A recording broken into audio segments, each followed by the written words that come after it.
창세기 41장 25절에서 36절까지 말씀을 살펴보도록 하겠습니다. 바울의 두 꿈 이야기를 들은 요셉은 바로 꿈을 해몽합니다.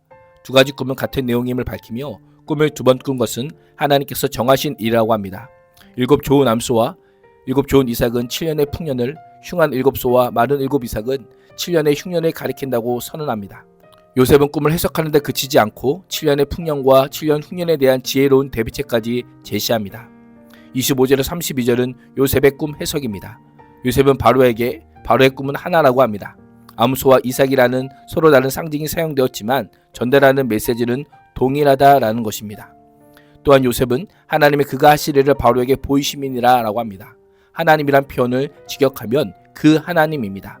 요셉은 바로가 평소 생각하고 있던 일반적인 신을 가리키는 하나님과 구별하기 위해 그 하나님이라는 차별적인 표현을 사용하고 있습니다.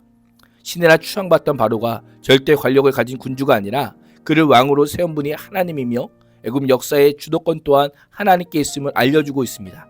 그 하나님께서 바로에게 특별한 계시로서 꿈을 주셨기에 그 풀이 또한 여호와 하나님께로서만 비롯된다라고 분명히 밝히고 있는 것입니다.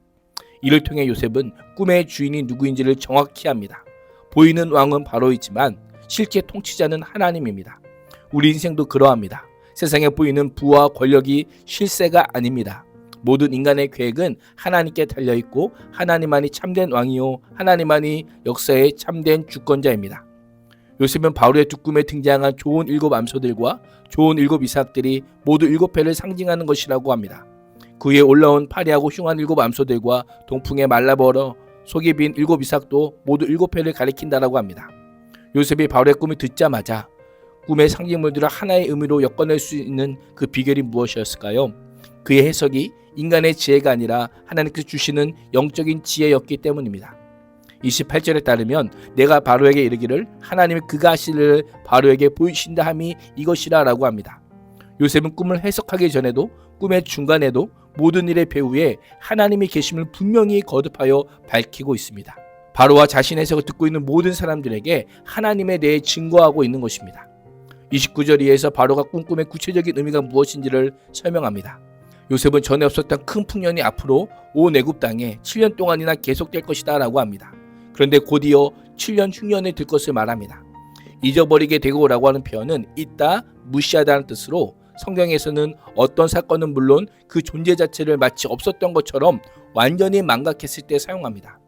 앞으로 다가올 7년의 기근이 너무나 심하여 전에 있었던 7년 동안의 풍년이 애굽 모든 사람들의 기억에서 자연적으로 사라질 뿐 아니라 그 기근이 애굽 땅에 언제 풍년이 있었던가 하고 의문을 갖게 할 정도로 황폐하게 될 것임을 알려주고 있는 것입니다. 망할 일이라고 하는 표현은 완료되다, 소모되다, 황폐하다, 망하다라는 뜻으로 요셉은 애굽 땅을 완전히 파괴할 정도의 엄청난 재앙일 것이라는 사실을 계속하여 확정적으로 강조합니다. 이를 통해 나일강의 풍족한 수원을 의지하여 번영을 누리던 애굽의 기근이 닥친다는 것은 애굽이 스스로는 생명을 만들어낼 수 없는 무능한 존재요 죽음의 위험 앞에 무기력함을 알려주고 있습니다. 역사는 힘을 가진 자에 움직여지지 않습니다. 농사는 자연적인 현상에 따라 자연스럽게 이루어지는 것이 아닙니다. 하나님께서 존재하는 모든 것에 과거와 현재와 미래를 장악하고 계시기 때문에 하나님의 손에 의하여 이루어지는 것임을 다시 한번 보여주고 있는 것입니다. 풍년과 흉년이 모두 하나님께서 정하신 때에 하나님의 그 때에 따라 주어진다는 것은 그동안 바로와 애굽이 누려온 모든 풍요가 하나님의 은혜였음을 알려줍니다. 나아가 요셉을 통한 하나님의 계시는 흉년의 때를 위한 하나님의 은혜이기도 합니다. 하나님께서 미래를 숨기지 않고 준비하게 하시고 풍요의 기간은 소비의 기간이 아니라 준비와 대비의 기간임을 알려주십니다. 은혜의 계절에 저장하는 자만이 심판의 계절에 살아남게 될 것임을 알려주고 있는 것입니다. 우리의 모습은 어떠합니까? 지금 풍요로운 인생을 살고 있습니까? 하나님께서 주신 시간과 재물을 마음껏 소비하고 낭비하라고 주신 시간이 아닙니다. 안전하란 뜻도 아닙니다. 인생의 흉년의 때 훗날 하나님의 심판의 날을 준비할 시간이 남아있다라고 하는 의미입니다. 요셉은 바로에게 같은 꿈을 두 번이나 거듭 꾸신 것은 하나님이 이 일을 하기로 이미 결정하시고 그 일을 꼭 그대로 하시겠다는 것을 말씀해 주신 것이다 라고 합니다. 꿈의 해석, 시작, 중간, 마지막에도 바로 그 하나님, 여호와께서 계획하였고 행하고 계심을 계속해서 강조하고 있습니다. 요셉의 말과 삶을 보면 하나님이 늘 그 인생의 주어로 등장합니다. 말할 때도 삶 속에서도. 우리의 삶에 하나님이란 주어를 우리는 얼마나 고백하며 살아가고 있습니까? 하나님은 우리에게 먼저 사랑을 베푸시고 우리에게 만족을 주시는 분이십니다. 오늘 하루도 하나님은 내 인생의 주인으로 모시고 하나님은 늘 주인으로 주권자로 고백하는 삶이 될 수 있기를 주님의 이름으로 축복합니다. 33절에서 36절은 요셉의 해결책입니다. 하나님의 지혜로 가득한 요셉은 꿈 해석에 머물지 않고 곧장 구체적인 대안까지 제시합니다. 만약 풍년과 기근이 온다는 해석이면 멈추었다면 해석자가 될 뿐 구원자가 되지는 못했을 것입니다. 요셉은 하나님의 해석자이며 구원자임을 강조하며 그 대처 방안을 제시하기 시작합니다. 크게 세 가지인데요. 첫째, 명철하고 지혜 있는 사람을 책임자로 세워 애굽 땅을 다스리게 하라는 것입니다. 명철하고란 지혜롭다, 노련하다란 뜻이고 지혜 있는 이란 단순한 지적인 능력만 뛰어난 것이 아니라 상황에 대처할 만한 능력을 가진 자를 가리킵니다.